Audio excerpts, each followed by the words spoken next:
This is the OTB Television Network, a service of Capital District Off-Track Betting.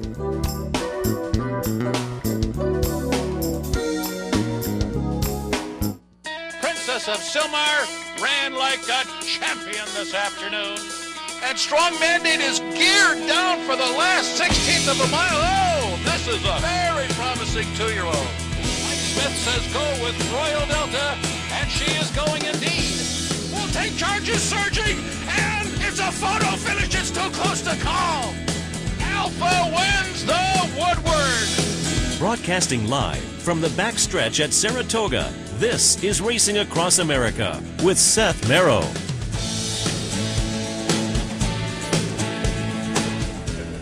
Welcome to the Wednesday edition of Racing Across America. I'm Brian Nadeau, filling in for Seth Merrow. Our first Wednesday of the Saratoga meet. It's an exciting time. We kicked things off the last 4 days with a great 4 days of racing, stakes races. We saw some impressive performances. We'll actually get into some of that a little bit later in the show.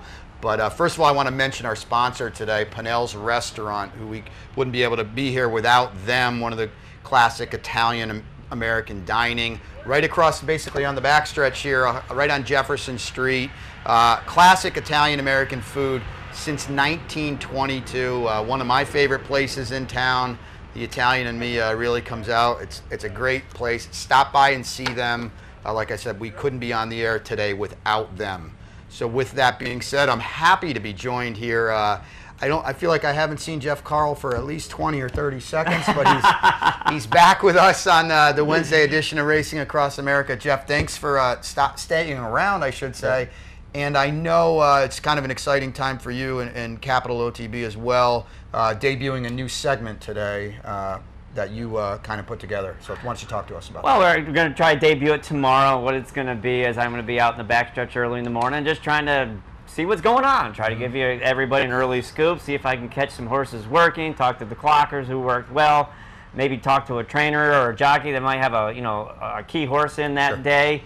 Maybe grab a quick interview. It's kind of tough with the trainers, especially in the morning, because at that time. Well, we got to remember they're working, but some of them are very gracious if we can kind of plan it well. Trying to grab a quick spot with them, and just basically my observations from what I'm seeing out in the mornings. You just kick around and I know a lot of people back here. I spent an awful lot of years on the backstretch, so just maybe I see something that could provide some insight to our viewers. Yeah, so. And that was going to be the next point I brought up, Jeff.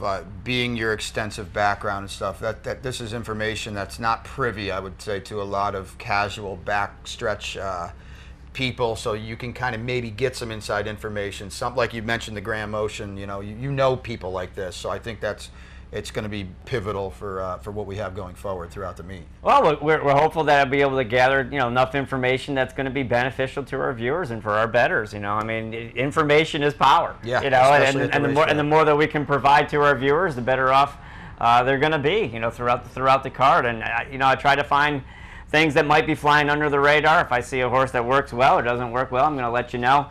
This isn't going to be. Several years ago we did some very extensive pieces. It's not going to be something like that where we do some of the human interest stories. We might throw in some stuff here or there. I might throw in some local flavor. There's some local trainers here that are trying to make their way. Maybe we give them a chance to show their face and talk about, when they have a horse in that day.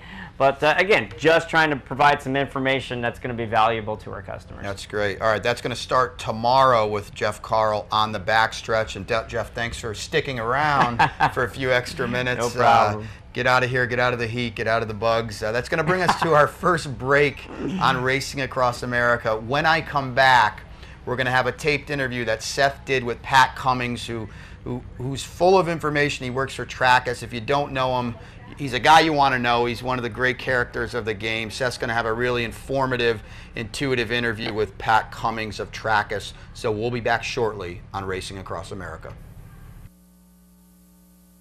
Face it, most horse racing websites are just too much clutter, too much to navigate through. Next time, log on to CapitalOTB.com. Our newly designed website is easier than ever to use, with all the information the professional horse player needs. CapitalOTB.com. I got it. Watch me. I got it. Hey! I got something that makes me want to shout. I got something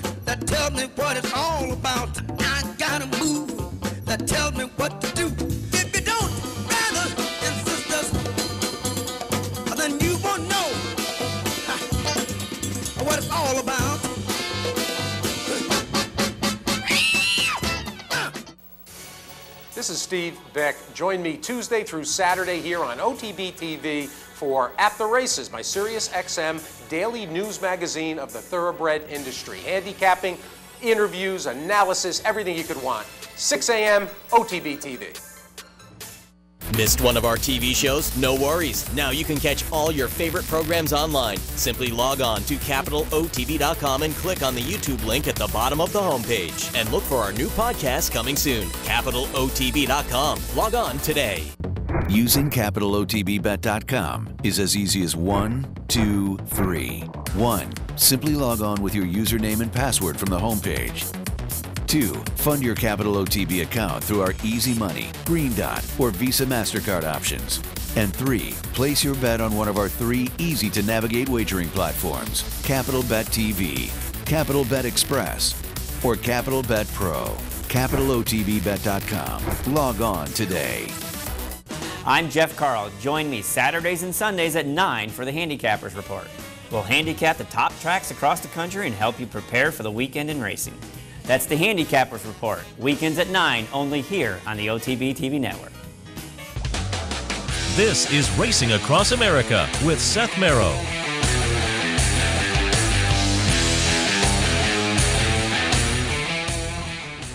And welcome back to the Wednesday edition of Racing Across America. Brian Nadeau sitting in for Seth Merrow, who I believe will be back with us tomorrow.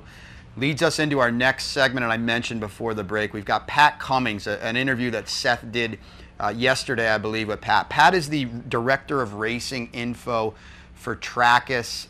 He's a friend of mine, one of the grandiose guys, characters at the racetrack. If you haven't seen him, if you do see him here, if you don't know him, track him down. He's got an aura about him. I always joke with my good friend Joe Christofek that Pat is a guy that kind of holds court around the racetrack. He's a good guy to know, to get to know, but not only that, he's as sharp as anyone you'll meet at the racetrack, so it's a perfect kind of exacta combo. He does a great job with Trackers, who's now with NYRA. It's a neat product. Pat's going to be on here explaining it, and Seth talked to him yesterday, so we're going to get right to that right now.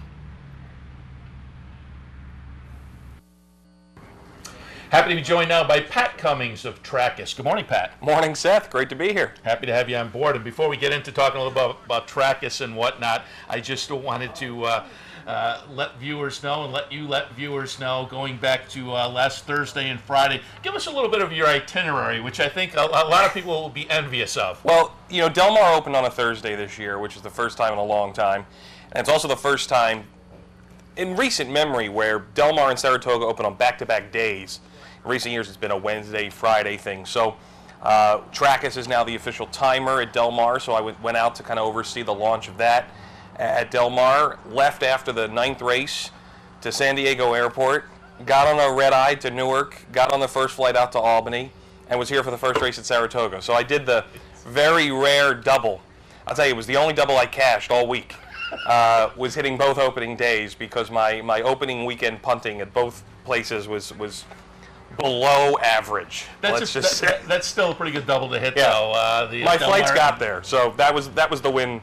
And give us a little feeling, because I've never been there. I'd love to go to Del Mar, but Del Mar opening day, for folks who aren't familiar, I would say it's their big day. They do have the Pacific Classic, but as we're at the Travers, we key to that up here. Opening day out at Del Mar is a big event, 40,000 people. It's one of those things where truly you know that the racing doesn't take precedent. It's the event. It's the fashion. Every local television network is there all morning, 5:30 to 10 o'clock, filming from on track.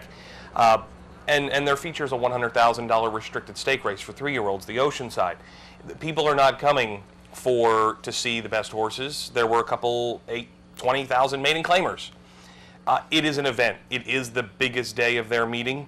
It's a spectacle of every proportion you could possibly imagine, and it's a lot of fun. But to me, I've spent more time at Saratoga than Del Mar, but I've been to both. I've had opening days at both. I've been downtown in both, and I'm not throwing. I mean, look, I know I'm in friendly territory, but to me, Saratoga is just so far and above the overall experience at Del Mar. It's not funny. I just love being here, so I was glad to to do my one day and get back. I'm clearly biased as well, and more biased than that I haven't been out at Del Mar, but Saratoga, I've said the experience on track and off track, the community is so great. It is beautiful, and you know what, and this really did hit me when I was there, maybe more than others because I knew what's coming in 2017, but I think the Breeders' Cup there is going to be really enjoyable. They have a new turf course, they've widened it, it's very nice, it's very gentle. It didn't used to be, it was kind of elbowy in the turns and whatnot. I think it's going to be a good experience, and I think the Europeans are really going to like coming and just having the Pacific Ocean right there. Yeah, and that's just it. You know, I love it here at Saratoga, but I'd love to get out there and experience that because they show that shot before the races start on their simulcast signal, looking out the ocean across the I say the ocean's a par 5 away from the grandstand. Just the thought of that is very appealing, and it will be. Maybe I'll get to because they also have the fall meet this year, so maybe I'll be able to make a trip out there. But again, you're up in here. We're going to talk a little Trackus, and just give us a little update now. How many tracks in the country do you know offhand?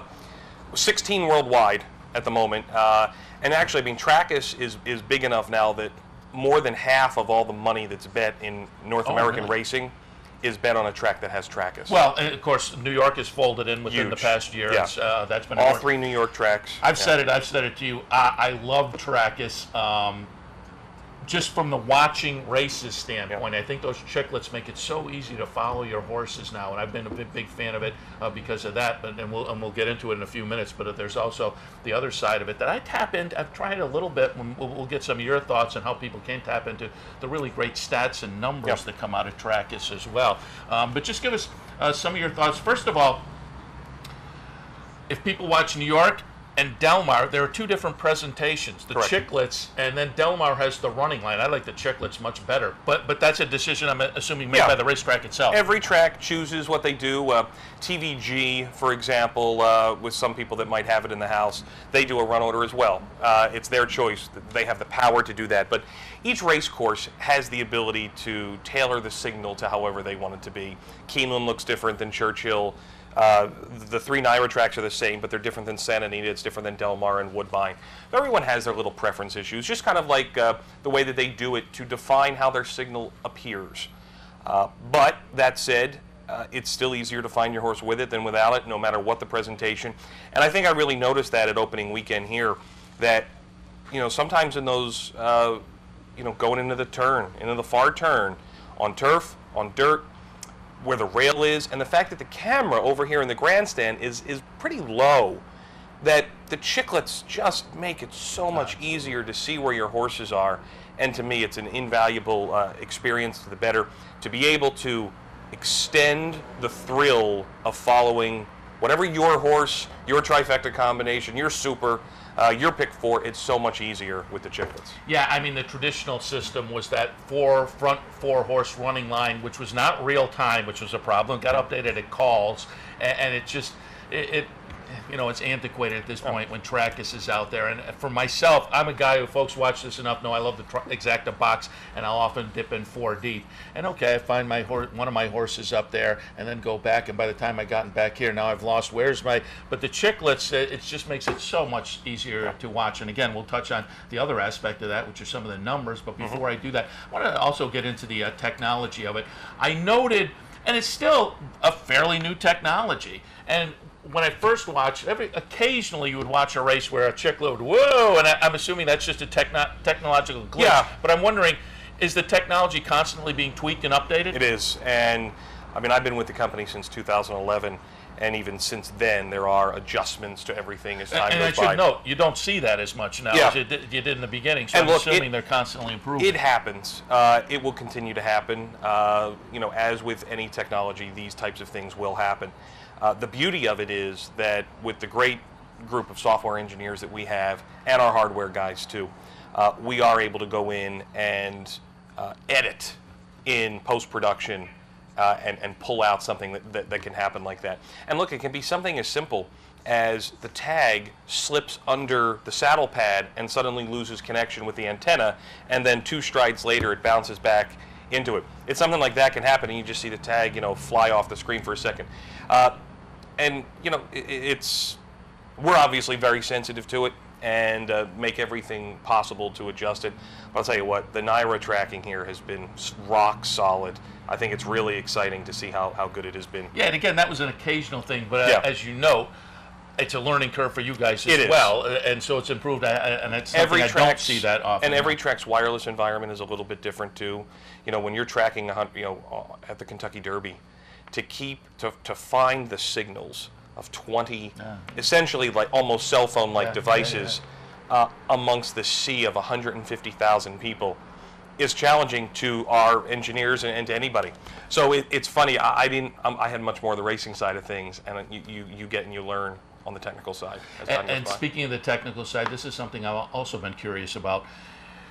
Obviously, it is a technology, and I'm assuming each day or once a week there must be some kind of dry run that all the equipment goes through or whatnot. But I'm wondering, does every Trackist track have Trackist employees, or do you train the racetrack employees? No, it's almost using existing personnel. So in North America, we have an agreement with Equibase, and the Equibase team of chart callers runs the Trackist system on track, and they actually pull in our data for the calls and the past performances with the margins and the positioning. And as you'll notice, I mean, the charts in New York are, I think, the best in the country. The chart calling team, Danny Kolchiski, Brian Affronti, and Heath Belvoir up here at Saratoga, they far and away capture more information in the charts than just anywhere else. But we provide them with some of the data. They can make some small adjustments if they see fit using their expertise. And then we have folks in the jockeys room that are track personnel that work with the clerk of scales, assistant clerks, who put the tags and the saddle towels for every race. So it is it empowers everybody at the track to be more involved in the overall process. All right, let's talk a little bit about some of the ancillary benefits of Trackist. And do all racetracks offer up all of the information? Because I know the NYRA website, you can pull up the Trackist information, and it's all there. You can pull up that nice animation that you guys provide, and the feet traveled and those kind of things. Do all the racetracks offer that? Most of them. And we're working on the ones that don't right now, that didn't for a particular reason or two. But almost every racetrack puts the data in some form on their website. And you can go to NYRA.com. In the racing info, there's a Trackist tab there. Click on that, and it will bring up a calendar. It populates the most recent race, but there's a calendar function and that you can go back, and if you say you're looking at your past performances for the coming day, and the comment says 5 wide, 4 wide, and you want to go see just how wide X or Y horse was, you can go back into there and really get a better sense. And as I say, you can also pull up kind of a jockey camera animation view of the races and various other looks. It's worth saying, we have an iPad app that is close to launch, and it will enable folks to go back and view every race in an animated format from whatever view you want. So it's almost as if there's a camera following every horse, a drone, so to speak, following every horse, except it's not. It's just a graphical depiction of what has happened with the information that we've recorded in the race. So you say, how wide were we really? How tight was that hole to go through? Things like that. And it's really going to put people in the race. Is it going to revolutionize handicapping? I don't think so. Is it going to give you a perspective you never had on this sport? Absolutely. And that's really what handicapping has been all about since I first got into the game. I mean, I remember the racing forum, and every once in a while I'd go up to my attic and pull out one of those, and the information you had then as compared to now was Stone Age. And this is just another development along the handicapping, another tool to put in the toolbox. And as you say, if you go to the NYRA website, you'll see a tab up on the top, Racing Info. Open that drop down and you'll find a Trackist link.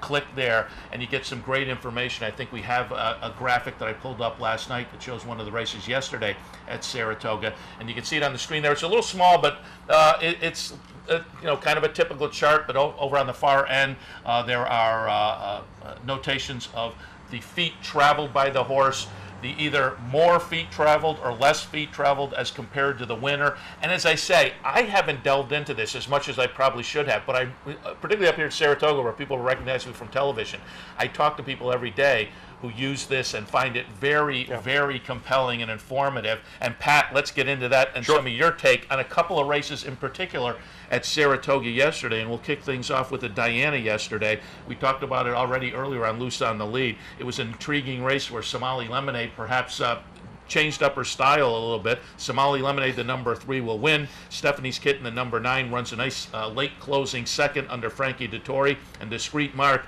was out there early and held on to be a gutsy third as the number 6 horse. But what was your takeaway from this race using some of those Trackist numbers? Well, there were some things that happened in that race that I think surprised a lot of people. That Somali Lemonade was not on the lead, that she seemingly had a newfound life for racing forward, and that a horse like Tannery was going for the lead.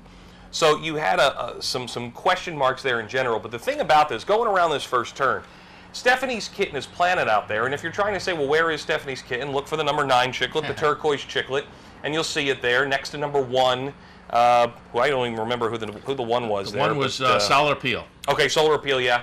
So in old parlance, you really would, if the Trackist wasn't there, you'd really have to go looking for it. Yeah. But what we're doing is we're tracking how far each horse is actually running, and you'll find the 3 chiclet there. On the inside, that's Somali Lemonade.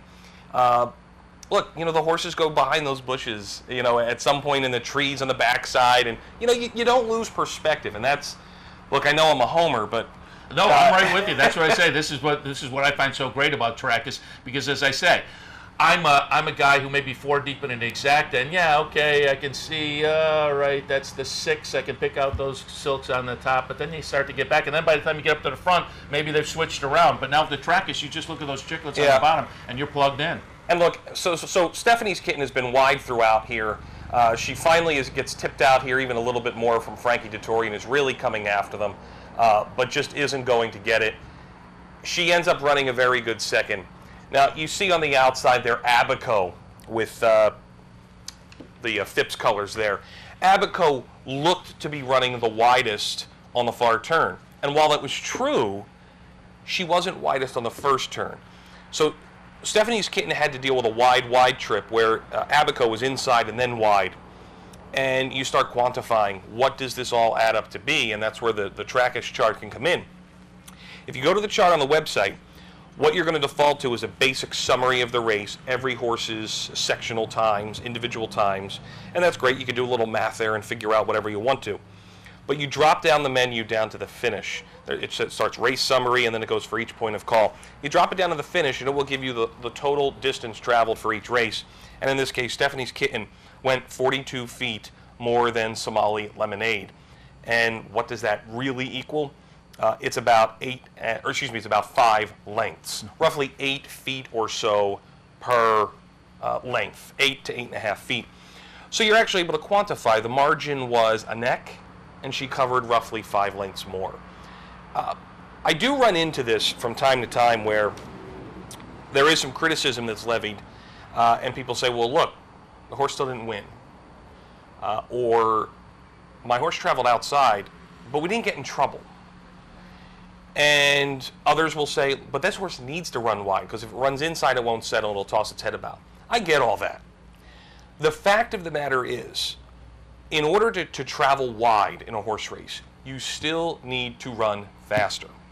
And in the 11th race on Saturday, a really good example of this. And I think we have a video of that coming up as well. All included. Somali Lemonade knocked me out of the pick 4. I singled all included, so it kind of hurt a little bit. But in this race, all included is, 4 to 5 roughly. In that white cap, goes right out to the front, right to the rail, and is going to end up basically on the front end with that McElroy. And they pretty much go the entire way, 1-2. Now, McElroy here is too wide around the turn, and you start losing track of some of these other horses here. So the horses, granted McElroy's going to run a wide trip racing from that second position, but towards the back, number 6, Alakazam, and number 12, that's Bingo Kitten, they end up in a dead heat for 4th. And it's going to be really easy to say that All Included ran a pretty good race here on the front end, 4 to 5 shot, doing what a 4 to 5 shot should. Margin was only a half length. And the 7, the 6, the 12, all 3 of them cover extra ground from the start. Here we even have the 6s moving up kind of almost in a 3-wide position. The pace isn't all that fast. I think All Included got away with murder here. Yeah. The only difference between All Included and McElroy is that McElroy had to cover what turned it up being 31 feet more than All Included. So it's going to be very easy to say McElroy had a fairly good trip, never got in trouble, and covered a 2-wide journey. But you have at the top of the stretch here Alakazam, and Bingo Kitten, who is really just being revved up for on the extreme outside right now in the Ramsey colors, ends up coming down. Those two end up running 48 and 43 feet more than All Included, who, some would argue this is the second consecutive fairly slow-paced race that this horse won on the front end. And I know there was a big disparity in the figure makers between the buyers and things like time form and how other people were interpreting that race. And look, All Included just held on. But if you're looking for a horse next time, to me, McElroy averaged 0.2 of a mile per hour faster. Bingo Kitten and Alakazam, who were beaten they were both beaten 3 1/4 lengths, but they ran faster throughout the entire race than the winner did, because a horse that goes wider has to run faster. So it's just little intricacies of the data, things that don't jump out in the past performances that I think the track is stats. And it's information that wasn't even available in the past performances before that. You know, the feet run and those kind of things. The technology makes that available now. And so, as I said, I like it just for watching. I've kind of dipped my toes into some of this, but it's available if you go to the NYRA website. This is the first season for Trackers at Saratoga, so the first year people will be able to delve into those stats for this particular race meet. And I advise you to take a look at it. It's just another nice tool in your toolbox. Pat, we only got about a minute left, but I did want to touch on, I talked to you via phone on my show, I don't know, less than 2 months or so ago, and you just come back from a whirlwind. Just give us a little idea of the Pat Cummings frequent flyer miles over the past 6 months. This year, it's been 2 trips to Dubai, a trip to Hong Kong, Singapore, and Royal Ascot. And coming up as the year goes on, I'll be in Paris for the ARC. Where else? I'll be at the Breeders' Cup, and at the end of the year, Hong Kong for the Hong Kong International races. Maybe Australia too. I might be in Australia for the Cox Plate. We'll see. We'll see how time goes by, but it's great to and at least a couple of those venues have trackers, right? Hong Kong does. In Dubai, Singapore, Hong Kong, Singapore, and Dubai do, and the only reason I would be in Australia is if that comes through. So we're hopeful. There you go. All right. No place in Australia yet. Not currently. All right. There is the new frontier. But we're hoping it would get installed in Australia A, B, and C. So hey, you've been watching it now. Yeah. And let me also ask you, track is located where? Just outside Boston, Wakefield, right Massachusetts. Right our neck of it's the only woods 3 hours, so I'll be over here quite a bit this summer. Very good, and always happy to see you. Pat Cummings from Trackers. All right, we'll take a break. We'll be right after this.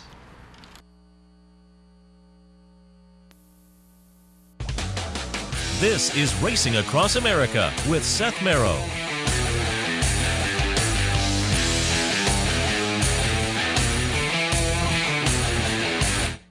The future of online betting is here, and only at the all-new CapitalOTBBet.com. CapitalOTBBet.com delivers a state-of-the-art wagering experience found nowhere else in horse racing. CapitalOTBBet.com. Log on today.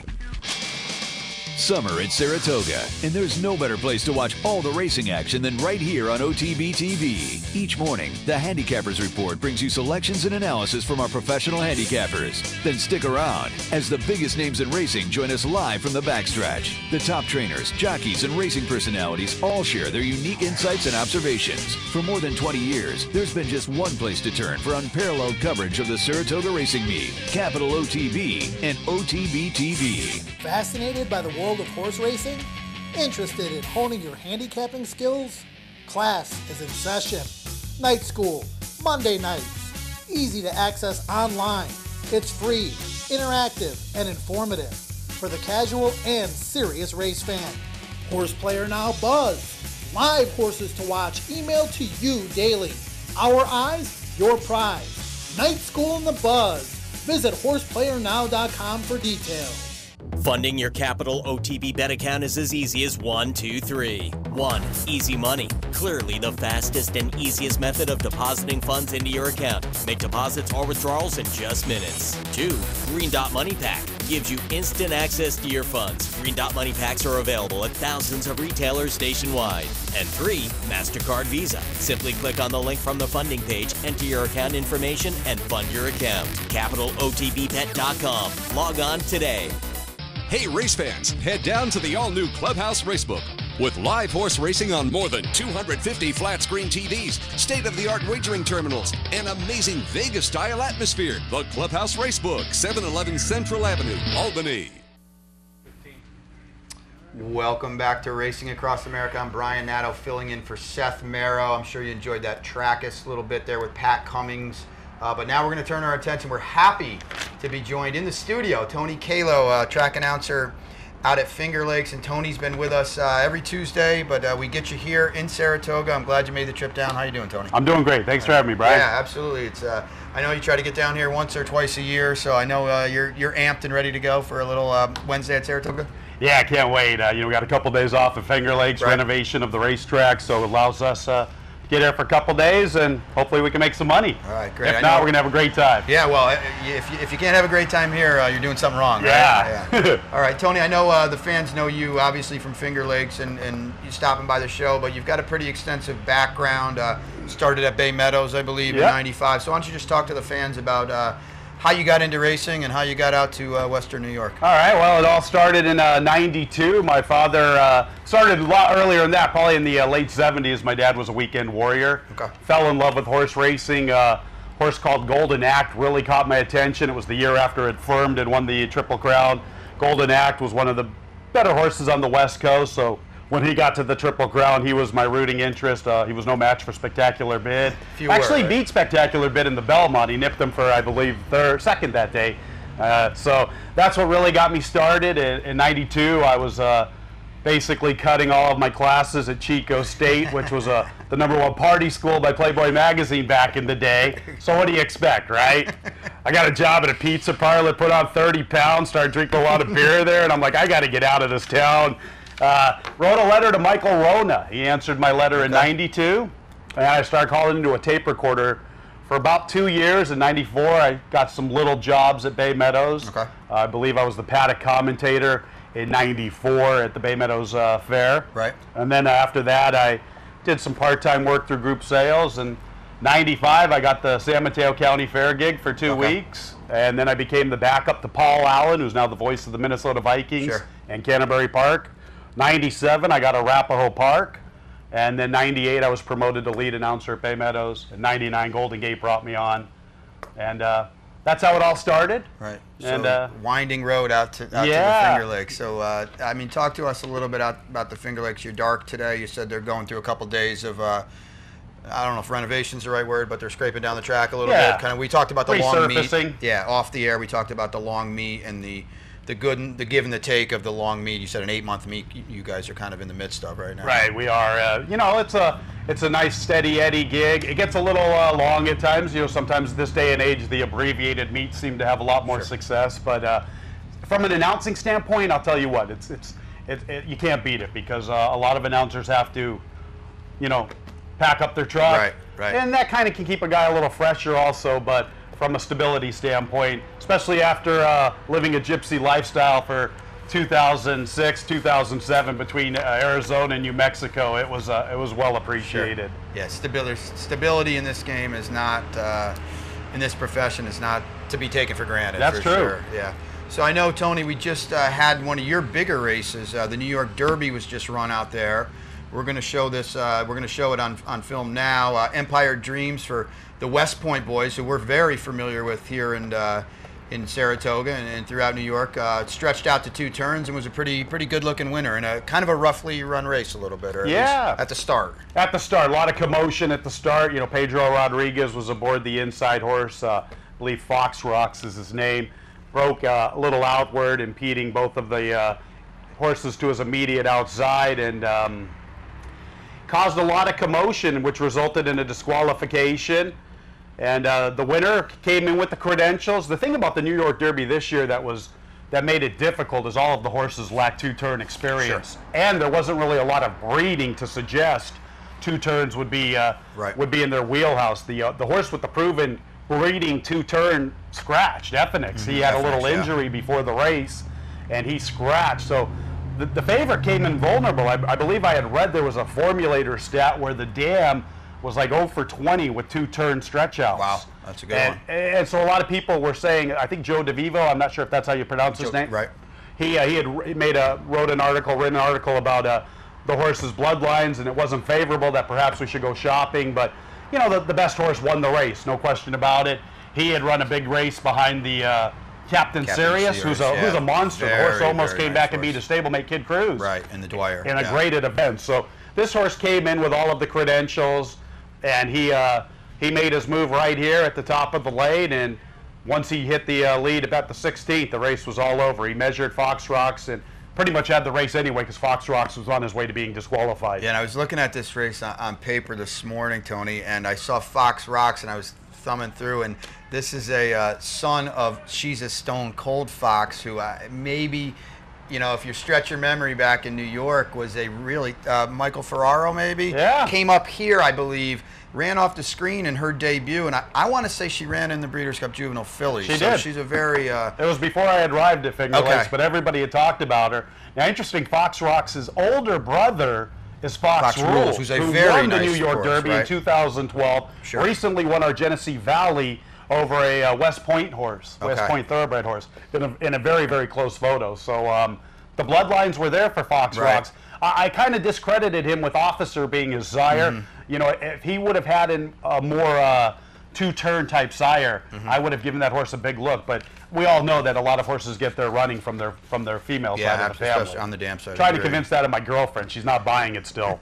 She's right over here. Hi, babe. She sneers at you off Yeah, camera. she sneered at me. Oh, boy. All right, I'm assuming, you know, these horses will come up here for the Albany. Did you see out of this race that they can compete up here when the saltier foes?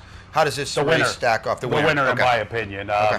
That's what I would assume. Okay, good. But you know, hey, you never know. Maybe Fox Rocks will show. He ran pretty good. He ran a very good race in defeat, even though he had the commotion at the beginning. But I would have to say the winner is definitely the horse. Yeah, fair.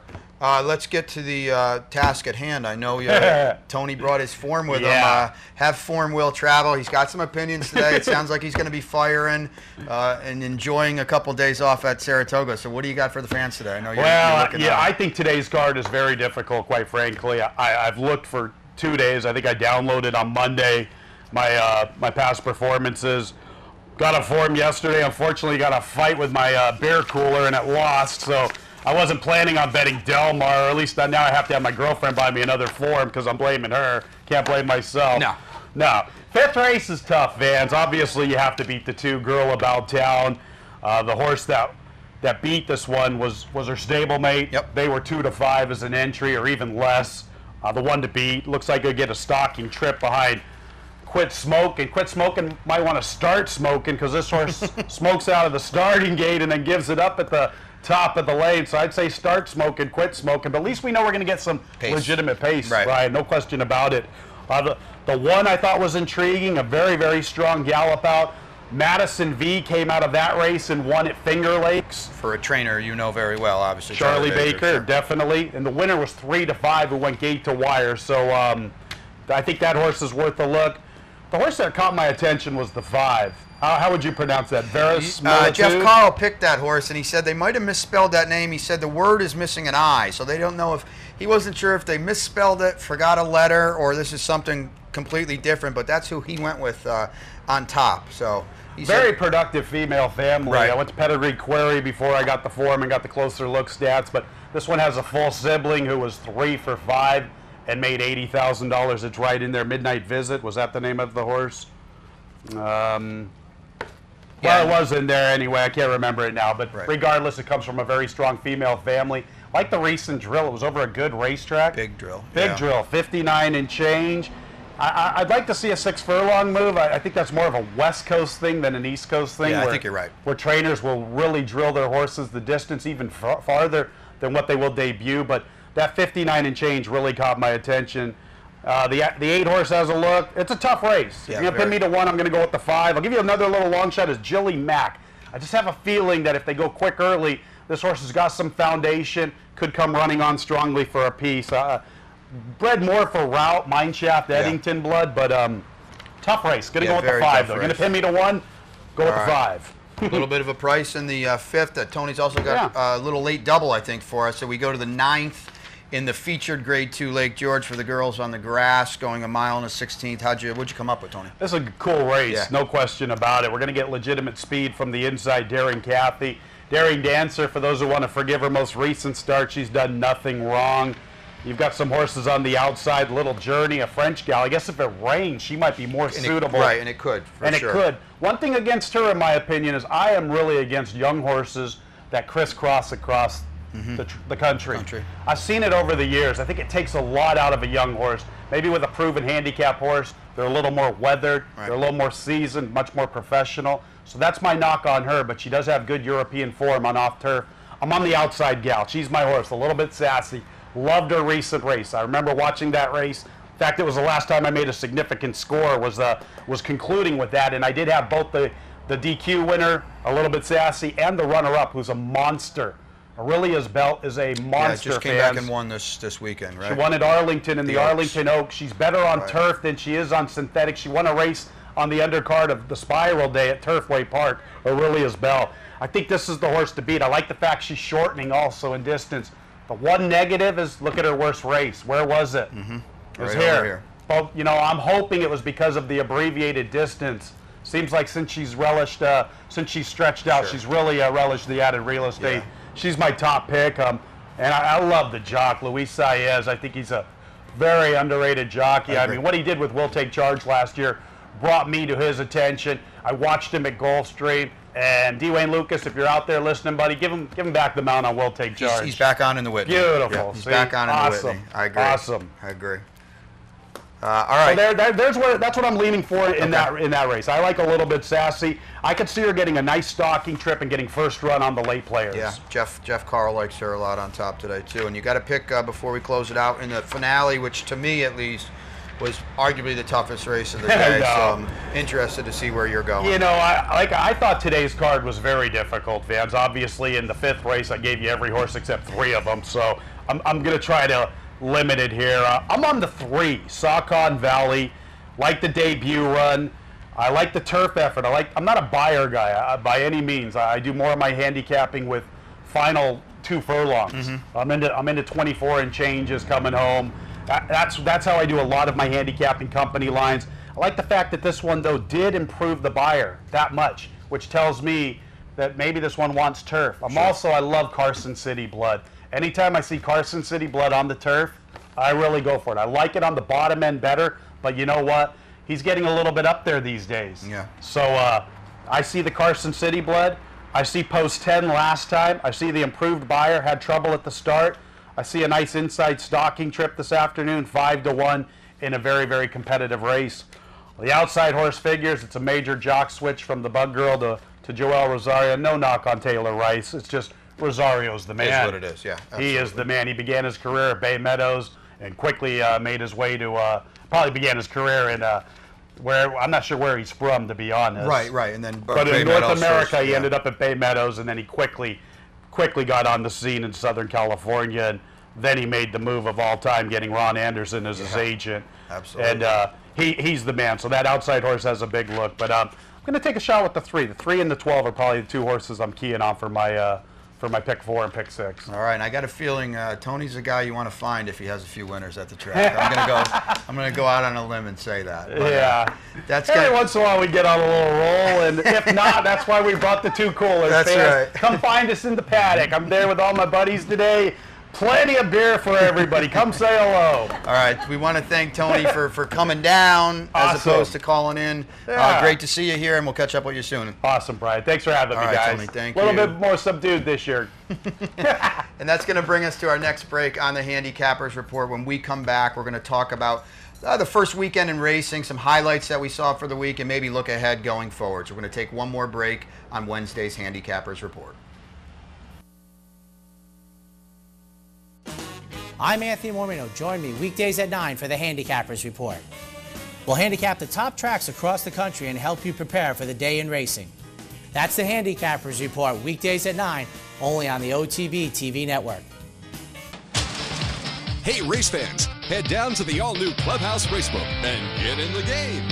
With live horse racing on more than 250 flat-screen TVs, state-of-the-art wagering terminals, fantastic food and drinks, An amazing Vegas-style atmosphere with seating for nearly 900 of your closest friends. Conveniently located at 711 Central Avenue, right off exit 5 of I-90 in Albany, the Clubhouse Racebook is the better choice.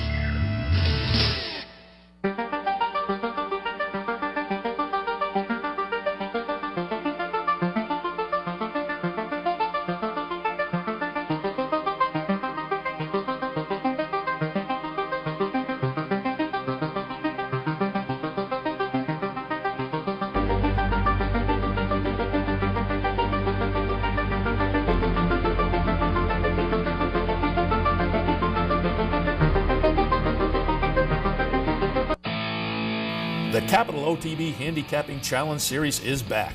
That's right, the 2014 Capital OTB Handicapping Challenge Series is back, and it's your chance to win thousands in cash and prizes, and a seat at the 2015 Handicapping Championship in Las Vegas. This month's contest is the Saratoga Classic on August 9th.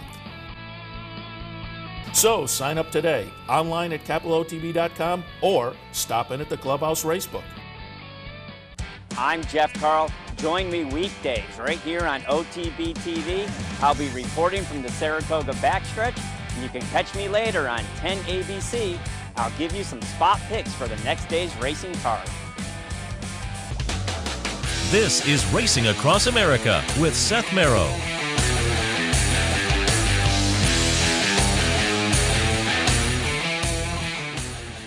Welcome back to the Wednesday edition of Racing Across America. I'm Brian Nadeau, filling in for Seth Merrow. We expect Seth back tomorrow. We're kind of reversing roles a little bit. We're going to do a little recap here of what was the first 4 days of racing. And, you know, not a surprise that the first 4 days here at the Spa were just action-packed. We saw a lot of star horses. We saw a lot of great stakes races. We saw a lot of up-and-coming horses. Basically just running the gamut here at Saratoga, what you get each and every day. It's the beauty of this meet. It's why it's the best meet in the country. It's why all the stars come out here to play. We're going to look at a few races. The first one I want to look at in an effort that really impressed me, actually on all three horses. Saturday Sanford, you know, it's the first time for a lot of these 2-year-olds going 6 furlongs. The precociousness of the spring starts to give way a little bit to horses maybe that are going to be around a little bit longer and not, I don't want to say flash in the pans, but just a little more advanced this early in the year. And I think we saw a pretty sharp Sanford on Saturday.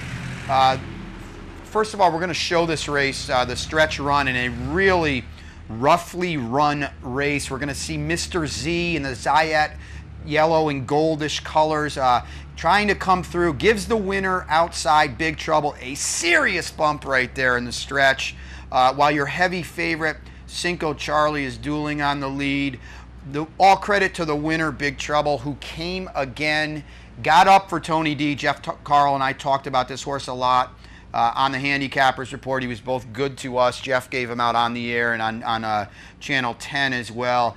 I thought this Sanford was a pretty sharp effort for a lot of different reasons. First and foremost, to see 2-year-olds like Mr. Z and like Big Trouble come from well off the pace this early in the year says to me that maybe these aren't the type of precocious 2-year-olds that I talked about just a few moments ago. These are horses that were running on at the end. A lot of times, especially in May and June, in these 4.5, these 5.5 furlong dashes, it's just whoever's the most talented horse, they get to the front, they forget to stop, they win. So I think the fact that Mr. Z and Big Trouble both came from off the pace shows a lot about their talent. Mr. Z especially, I had Big Trouble. He was very good to me, but I don't think there's any doubt that Mr. Z was the better horse. He was loaded off the far turn. He couldn't find room in the stretch. He bulled his way out. He saw daylight, he ran to it. I think him going forward, as well as Big Trouble, to me, him going forward in a race like the 7 furlong hopeful, he's a dangerous commodity. I don't want to overlook Cinco Charlie, who was heavily favored, for Rasmussen, dueling heavily throughout the splits from the outside and really wasn't beaten much at all, was still there in deep stretch.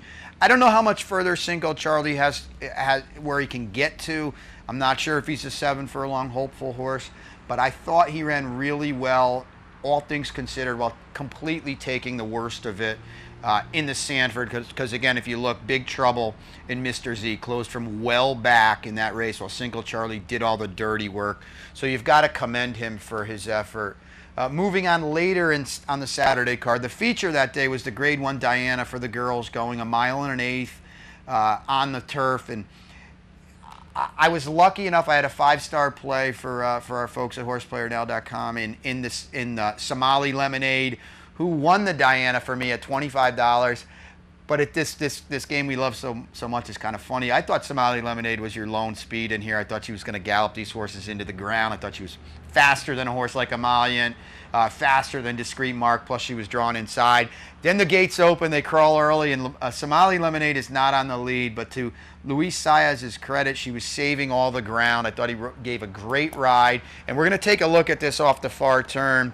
She's saving all the ground, that typical turf kind of ride. She tips out and had enough to hold off a Stephanie's Kitten who quite frankly, I'm not really sure what to make of.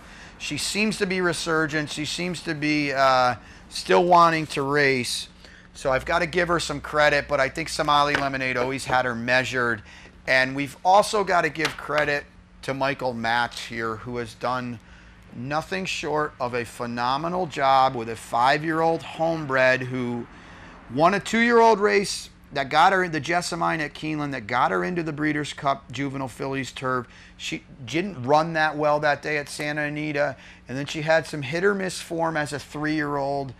Ran a couple okay races up here, but let's be honest, last year as a 4-year-old, she frankly wasn't that good. She won a Grade 3 at Parks, the James Penny, that, you know, on the racing calendar isn't really much. And you kind of thought maybe at the end of her 4-year-old career, her campaign, would we see her again? She comes back as a 5-year-old, and she's been spectacular, and you've got to give all the credit to Michael for, he had a great quote. He said, "What the hell do I know? She raced on the lead. We put her there, and then she came from off the pace." Maybe they figured her out, but at this point in the calendar, in a pretty muddled filly and mare turf division, she's at or near the top of the list, and going forward, maybe in a race like the Beverly D, she's got to hit pretty hard. We're going to sneak one more in before we've got to leave you today, and this is an allowance race on Sunday. We're going to show the run into the far turn, a horse by the name of Crown Queen. If you're not familiar with her yet, you will be soon. She exited a maiden race at Belmont. This is a half-sister to Royal Delta. Hall of Famer to be, 2-time Breeders' Cup Distaff winner. This race was on the turf, and Crown Queen, as we're going to see here in a second, made an absolutely stunning move through the far turn, around the far turn, into the stretch, and just powered home like a horse with a really, really big future for Bill Mott and Bessie Lou Stables. They paid, I believe, $2.6 million for her, and even though she's earned about $100,000 at this point, this looks like a monster filly in the making, and a real up-and-comer in the 3-year-old filly grass ranks. And let's not forget, Royal Delta was a graded stakes winner on the Poly track, had a little grass in her as well. So don't be surprised if they try this horse. You know, if Untappable doesn't come to the Alabama, I don't want to speak for Bill Mott. He does a tremendous job. He's a patient guy. But if you get a Grade 1 placing on a horse like this, get that on her resume. She's a multi-million-dollar horse. So, you know, I haven't heard anything about the Alabama. Miss Bessie Lou just ran 3rd in the coaching club the other day for the same exact connections. Regardless, Crown Queen is a horse to watch. Where they go, to be determined. You know, she's been great on turf, but you would think with this kind of pedigree they will try her on the dirt at some point. But if nothing else, this is an exciting, lightly raced, multi-talented 3-year-old filly who looks to be peaking at the right time and has a ton of upside. So keep an eye on her. I'm sure she'll start before the meet's out. Jeff and I talked about the Lake Placid, you know, earlier we've got the Lake George today. The Lake Placid is the sister race, the main race towards the middle of the meet. Maybe Crown Queen comes back in that. Maybe they get real ambitious, look at a spot like the Alabama, maybe the Cotillion at Parks, way too far down the road. But regardless, wherever she shows up, she should be a presence to be reckoned with. So let's end the day. I want to make a few notes here. We had Matt Graves on. We have him each and every day. But Wednesdays, it's kind of neat. You can see his blog on capitalotb.com, or on our Facebook page, the Capital OTB Facebook page.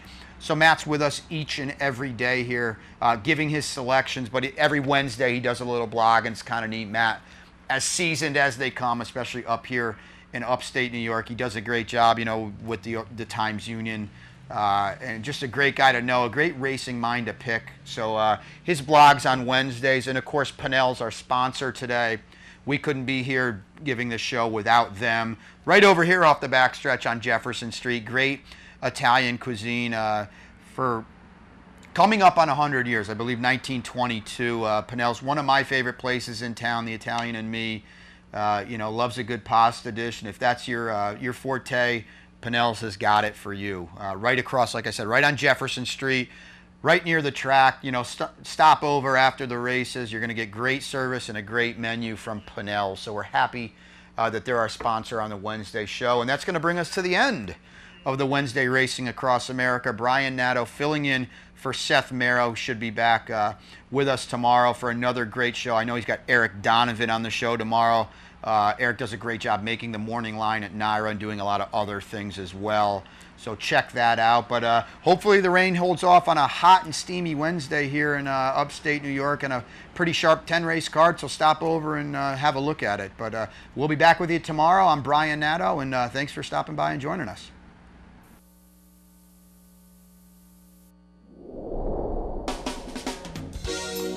You're watching OTB TV, a service of Capital Off Track Betting.